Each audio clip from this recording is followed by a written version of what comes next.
it over. Today with me, we've got Dave and John, which happen to be the life group that we're all a part of. Exactly. Yeah. So this should bring, I would think, a pretty good conversation as we're going to dive into that as we continue in the series we are in of joy in the generosity Wait, journey. does this mean we don't meet on Tuesday then? No, we still meet. We do. Okay. We still meet. We Because still community matters. meet. Community does matter, and we love doing life together. So, yeah, but before we dive into week 3 of this series, how have things been going for you guys? What's new? Anything exciting? I know we're getting closer to Christmas, but... We are. Yeah. It's coming up quick. That's all it is, getting ready for Christmas. I got 2 weddings I'm doing over Christmas, so this week was a lot of prep for that. Yep. Get those ready. Talk that through. So it was good. Yeah. 2 weddings close to Christmas. That's pretty intense, I guess. Yeah, getting all the prep work ready and everything set and ready for the days. Yeah. But they're destination weddings in a warmer place, so That's just one added piece to the that's to nice. it, right? So Yeah. Yes, but then I have to be prepared a week in advance because I can't really prep much when I get there. yes, it's go. Yep. Yep. Had a Christmas market yesterday, which was fun. With my wife, she makes greeting cards. I thought about plugging the business. I won't do that. And yeah, it was really fun. Lots of people come out to support us. Both of you were there. Yeah. Thank you for coming. Yeah. We had a nice time. Yeah, it's just cool. You get to be around all these people that like to make things and create, and I get to I'm not one of the Excuse me. not one of the people that does that or makes in that way, but I get to enjoy the environment and the atmosphere of all those people. So it's fun. Yeah. It looked like it was a fairly busy, hopping place. Oh, yeah. When we got there, it looked like the parking lot was full, and Yeah. so it looked like there was a lot of people coming to check everything out and It was all a that good stuff. turnout. Again, as we're getting close to Christmas, a lot of that stuff, the handmade things, very personal touches. Yeah. They tend to be very popular with a lot of people. So Yeah. it's about the right time to have it. So. Good for Christmas. It is. Yeah.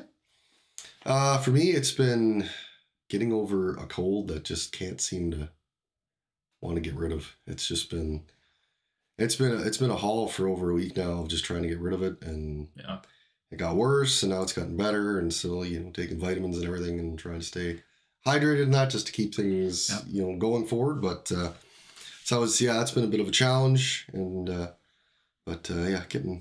seeming to be on the mending side of it now. So hopefully we'll get through that, and and then got to take part in Trees of Joy on Friday, which was a lot of fun. Emmett got to get a Christmas tree this year through Make-A-Wish, so it was a lot of fun. He got to design it. He hadn't seen it until day of, so it was really neat to see the expression and just kind of that wow factor of this is something I was looking forward to, and here it is in front of me. So it was a lot of fun, and got to meet the sponsors of the tree, got to sit and talk with them over breakfast, and meet some other families also that were receiving trees. So it was a lot of fun. It was a good time, and just very very appreciative of the generosity of the people around us and the sponsors and everybody making that possible for the kids. So it was just interesting to see that as we've been talking about generosity and just seeing the generosity of others and being a blessing on us, which was just an excellent part of that whole experience. The Make-A-Wish group is really quite spectacular.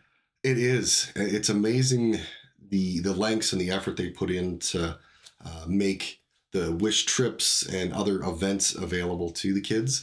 And then just bringing in corporate sponsors and people to be a part of the journey of all the kids in Make-A-Wish. And it's amazing to see. Yeah. And I love the level of excellence they bring.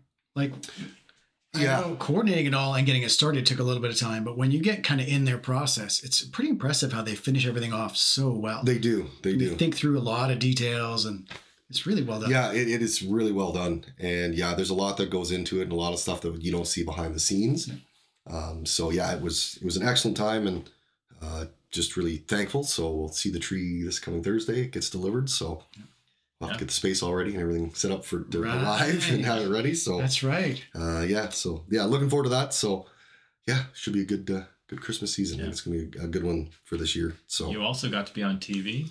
Pretty cool. Yeah, I had a little interview, which was a lot of fun.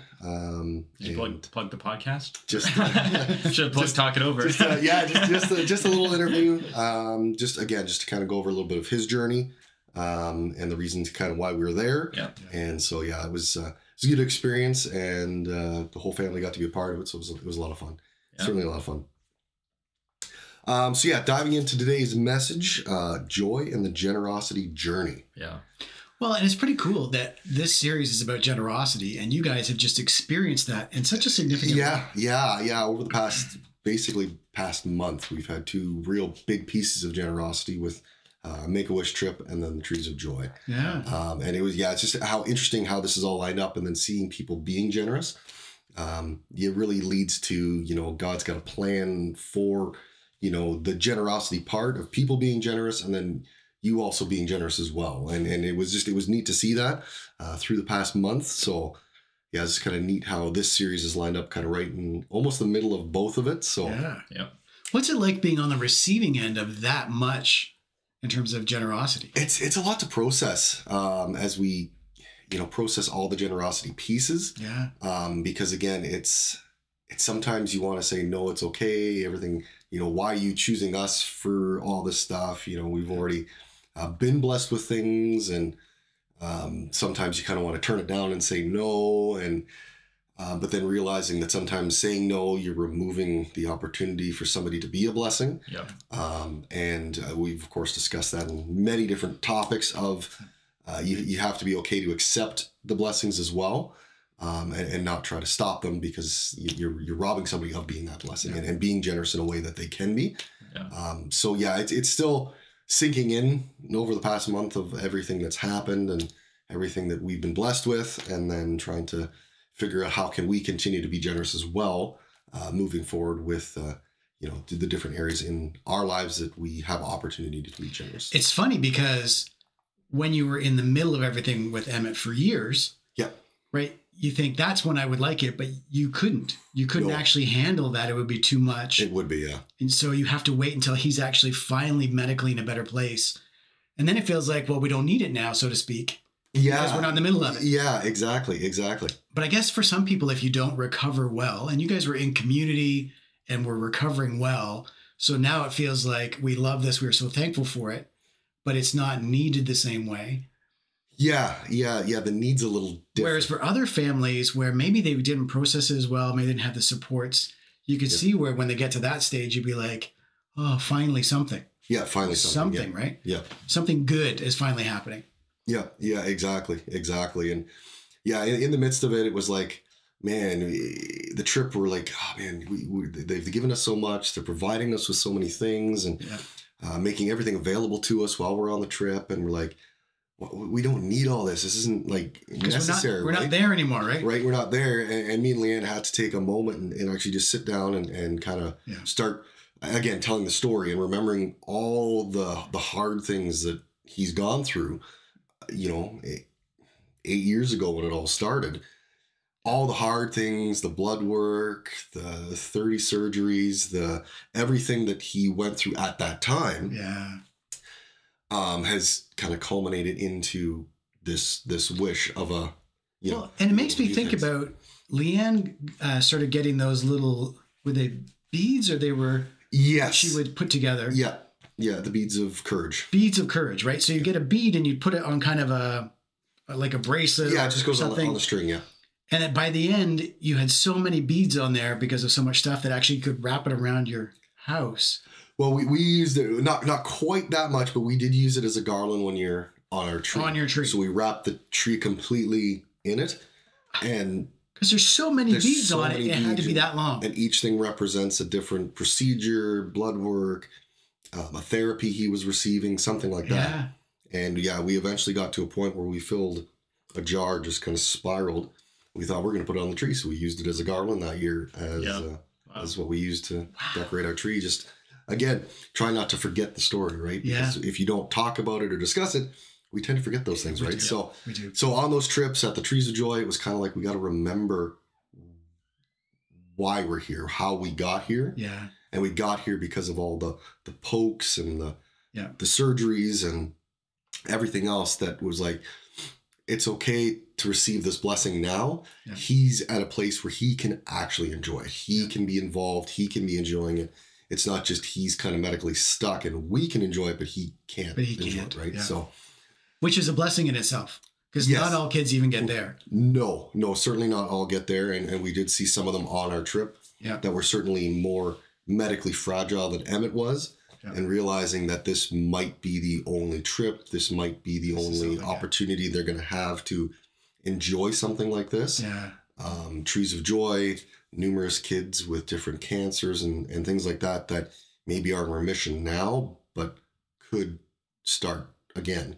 And do you think about that for the future? Because obviously for Emmett, even with the transplant, it's only got a limited time. He's going to have to go through some of this again later on. Yeah. So it's almost like a blessing for what was, but maybe even for what might come. Yeah. It's going to be an interesting years as we move out of the first phase into the next phase of maintaining the transplant, maintaining the kidney, and making sure his kidney health, physical health is good, that we can hopefully extend the life expectancy of that kidney to its full.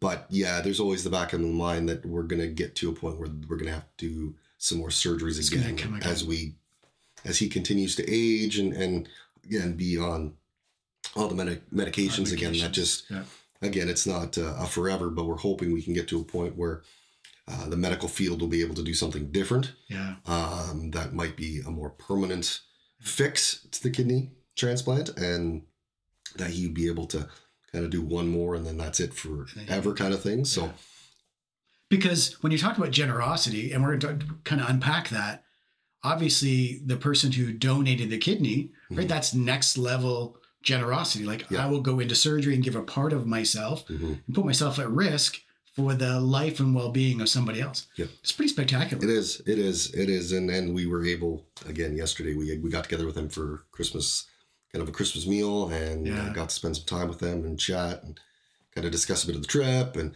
how things have been going with them and how she's been doing. And so we got to spend some time that way, and we're trying to plan another thing in the next month or so, kind of get through Christmas and then see if we can continue to keep in contact more regularly. It always seems to be either Emmett's sick or they're sick. We've had issues with trying to get together, but so hopefully we'll be able to continue to kind of keep that moving forward, which is always a great connection. We have a lot of enjoyment and thankfulness for what she did for us and just that willingness. So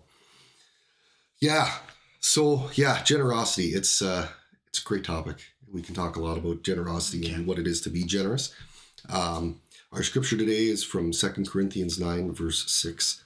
Remember this, whoever sows sparingly will also reap sparingly, and whoever sows generously will also reap generously. And not necessarily just a farming metaphor about throwing seed, but just the more what you reap, you will sow, and whether it's a little or a lot, that's going to determine what you reap. So, great thing to keep in mind.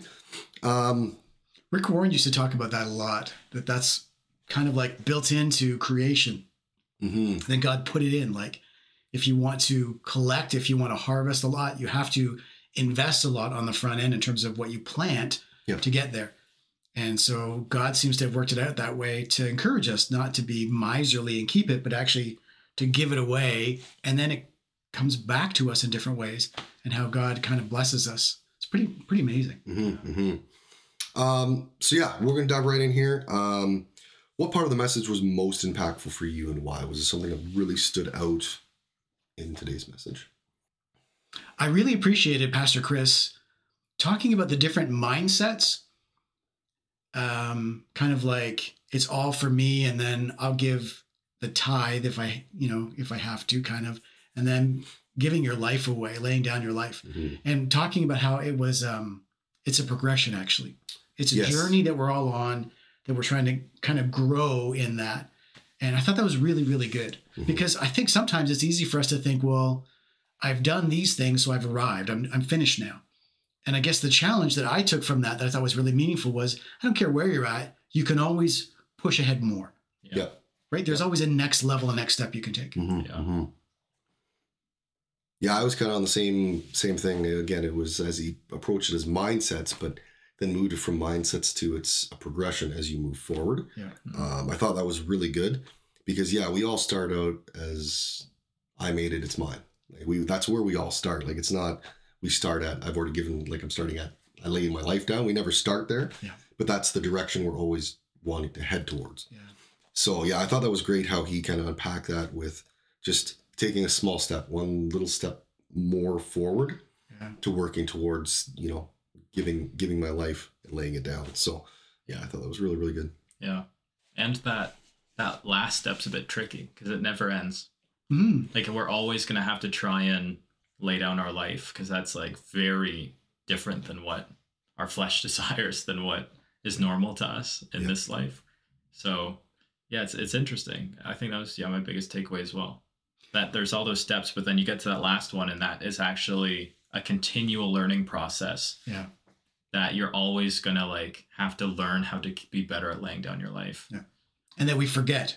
Yeah. And we actually revert back to earlier levels every once in a while. And have to be reminded to kind of step forward again. Yeah. Well, what you talked about, we forget. We forget where we've come from, what's happened. And so it's like, I don't want to lay down my life. I'm going to go back to, I made it as for me. And we have those moments, right? Where we kind of go back and have to go back again to laying down our life. Yeah. Yeah. It's a constant movement. It never stops moving towards one direction. Sometimes we do have those setbacks, but it's continuing to take that stride forward. Do you think you move the other way as well? I think you can, yeah. So it would be like the slight edge, or going backwards is the slow fade. Yeah. So I'm moving towards generosity, and I'm moving towards giving of myself and laying my life down. But then sometimes I go through periods where I'm reverting and I'm going backwards. Something happens, yeah. Yeah, I think that can happen where you can be getting to that point of laying your life down. You get to a critical point and you step back. Yeah. You're not ready to take that step, where you feel you can't take that step. And all of a sudden you move back a bit. Because one of the things I love about that imagery of the slight edge or slow fade is that no one's ever standing still. No one's ever coasting. You're either going up or you're going down. Yeah. And so I guess on that continuum, it'd be the same. You're either moving forward towards more generosity, or you're actually moving backwards. But I think we get in our heads, and I know I do sometimes, that I'm going to hold right here. Like I've got this far, and so now I can just stay here for a while. Yeah. You're never truly at a step. You're like passing through. Yeah. Or you're slowly, you're coming back. You're going the other way. And that's hard, and that's where it's weird with that last step, because that was technically the final step, right? Yeah. Like, but you are still passing into that step, but it just keeps going, because like, I guess in my mind, you're just constantly on the edge of trying to figure out, what do I need to sacrifice next? Yeah. Which you could also see as you're holding something back. So in some different areas, you're actually at the first step, and then you're learning to actually move all the way through. Right. It's interesting to think of a tithe in terms of something in your life. With money, it's really easy for me to picture. But I guess that's kind of true of all things. You actually give 10% of something to God, and it's almost like you're testing the water of, can I really go all in with this? Maybe it's like, I'm trying to think of an example, like, I don't know, with serving or something. Yeah. Like you'll try a little bit of serving just to see, like, I don't know if I can do that, or if that's for me. But then you try that and you're like, oh, I can do this. And then you actually go into I'm going to lay down a lot of things for serving, and you fully commit. I just thought of that. Yeah, it's interesting how that works. God lets us actually, and you saw it through Jesus' life, even with the disciples. He's very patient with like explaining things to them. And if they weren't quite there yet, it wasn't like a rebuke them because they couldn't get there yet, but like okay, I'm going to follow me. And just like, we're going to get you to that point. Yeah. Yeah. We'll keep working on it. Yeah. God understands that we can't just dive in all the time. Yeah. It's scary to dive from, it's all mine, to lay my life everything down. To none of it is mine. None of it's mine. That's a big step, and I can see how that can be. Yeah, it's scary being like, I got to give up everything. Yeah, like, and not having like a middle piece. Like it would be like, that's a big step. Yeah. But I think that even the way we're talking about this shows how me-centered I am. Like either it's all mine or I'm giving it all up. But that means I'm giving up what's mine. Yeah. Yep. And really the reality is I didn't create myself. I didn't create the world. I didn't give myself all the things I have. It all came from God. So it's almost like I'm recognizing it's not mine, and that God actually gives me things to use and pass along. And so it's actually trying to flip it. Yeah. But it's so easy to, even at this level, be like, well, I'm sacrificing what's mine. Yeah. Yep. And it's not really. Well, it's what are we going to do with the possessions God's given us? Yeah. And yeah. And with money, yeah, that's hard because like personally, I just find that there's this weird balance of like, what does it look like to be irrationally generous, but also not fully irrational? I don't know. I don't know what that means. Because like sometimes it's like I want to give huge gifts, but also be responsible for I have your own responsibilities, yeah. right? So like I'm being irrational, but rationally irrational. So it's like this weird tension that we're called to, which I think is more just learning how to hear from God and rely on God in those situations of being planful with your giving, but then walking with God so much so that when you can feel prompted by him to, I should be giving this. I should be moving this resource that he's given me to this person. And I'm in a place where I'm not holding on to it tightly because I've just been, holding on to it for God. So make a plan for your finances, for your time, for your whatever, but then be open to God changing the plan. If he prompts you to do that. Because they keep throwing around that phrase, and I've heard this and believe it, you can't outgive God, but you can throw it away. Yes, that's exactly what I was thinking. So I could walk out today and say, well, I can't outgive God, and take everything and sell it all and take all the money in the bank for our family and drop it somewhere and say, see, God, I outgave you. When that's not what God asked me to do, and he wasn't prompting me to do, and it wasn't responsible to do. If he'd told me to do that, sure. And then I know he's going to return it. But you can certainly I'll just give it all away randomly. And that's not following the other principles, which is to honor God with your responsibilities, where he says, look after your family, make sure you pay your bills, like those kinds of things. So there's that balance between them, which is what you're talking about. Is God leading you? Is God speaking to you about it? Yeah. Because this idea of people being like, oh, I'm just going to just sell everything, get rid of everything, and I'm going to live in my car, and God's just going to provide everything I need. That's not being responsible. That's not the responsible thing to do, right? And you're not being necessarily prompted. You're just like, I should just give it away. I'm just going to give it away. And again, you're just throwing it away without being responsible or being called to what God wants you to do with it. Yeah. And I think some people get in that mindset, if I just throw it away, give it away, it's fine. Everything will be just fine. My life will be fine. And you end up in a situation where you've not been responsible with what God's asked you to be responsible with. Well, I remember Pastor Morris, who speaks on this a few times through LifeNorth.Church, does a great job with this, where he talked about extravagant moments where God prompted him to give cars away, I think he gave a house away. Yeah, I think so. Yeah. Anyway, to give extravagant things away, and God blessed him with lots in return. But it wasn't like every car he got, he gave away. No. And you can walk away thinking that's what happens, but it's not. It's like at this point, and this point, and this point, God said it, but that was it. Yeah. It's time to do this now. Now I want you to do this because I've got something planned for that. I want to bless that person, and don't worry, I'll look after you. There were times, but he doesn't say every time I get a car, I just automatically give it away. That's not. I bought a house, I gave it away. I bought it wasn't. No, that's not how it works. That. And so that can be, people can perceive it like that. Yeah. Right. But it's the prompting part of it is the important part in that, is being prompted to do it over just doing it because you feel you just should be generous. I should be giving stuff away. Ironically, through that, you're almost removing God from the equation. Yeah. Because it's not about, now it's just about I am in control and I will just give everything away constantly. Right. Because I don't want to have to figure out that line of, should I give it away? Should I not? And I think, because it takes faith. And if you're obviously if you're giving everything away constantly, your expectation is I just won't have anything and then I'm good. Or your expectation is God has to provide for me. You're right. Because I cannot give God, right? I give it all away. Yeah. So some sort of formula. I'm controlling God now. Yeah. You have to provide for me. Yeah. Because I gave it away. Yeah. Versus I am the steward and I will responsibly try and hear from God and be obedient to God and try and walk that balance. Because ultimately God just wants to do life and we're doing life in tandem with him. With him. Yeah. It's ultimately what he wants. And the quicker we can realize that we're not in control and that we should just fully rely on him, the faster we can move on with those things. Yeah. I appreciate that from the Bible Project videos when they're talking about that over and over again, that the Bible was not meant to be the golden rule book. Yes. Here's what you do in all these. it's actually more complicated than that because God wants us to rely on him Yeah. and to walk with him. Yeah. Yeah. So it's not like, here's when you give and here's when you don't. Here's when you bless people, here's when you don't. There's kind of a couple of general principles from maybe Proverbs or others. But for the most part, it's like, no, listen to my voice, listen to what I'm prompting you about and obey that. Yeah. And so we do the partnership. That's a great way to put it. Yeah. The partnership's a big one. And yeah, I've had conversations with people that are like, oh, I'm just going to give everything away. I'm like, were you prompted by that? Were you like, is this something you called to do? Yeah.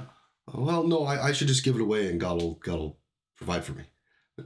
I don't know if that's the responsible choice, right? And you have to have that conversation that you need to be responsible. God wants to see that you're responsible with what he's provided. Yeah.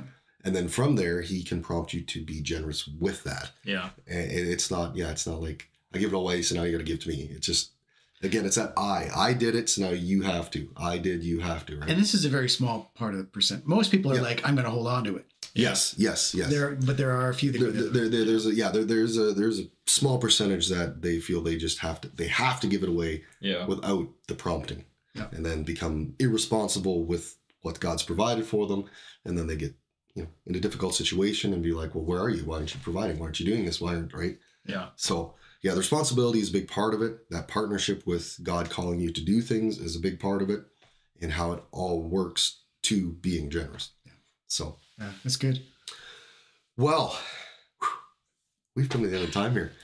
We've had an excellent discussion. That might be the least amount of questions we got through in a talk over. But that's what it's all about. As having a life group, that's what it's about. It's not about, again, it's not the rule book of let's get through the questions. Right. It's about let's have the discussion. And if we get through a question, but have a great discussion, that's fine. Yeah. It's not about you have to complete these questions. That's right. So I encourage you guys, of course, to join a life group or start a life group. You two friends can do that. You guys can have a conversation just like we did. And just, really open up what God's teaching you, talking to you, especially even just in this area of generosity, but in all the areas of life, you can, of course, have great discussions about God and where he is in that with you. Yep. And of course, we want to thank you guys again for joining us today for another Talk It Over. We appreciate having you, and just hope you guys are just enjoying as much as we do when we do this each and every week. We want to thank the tech team, of course, beside me today, making this, of course, all possible. And being, just having it available for you guys to just be a part of this each and every week. And of course, we want to remember, whoever finds God, finds life.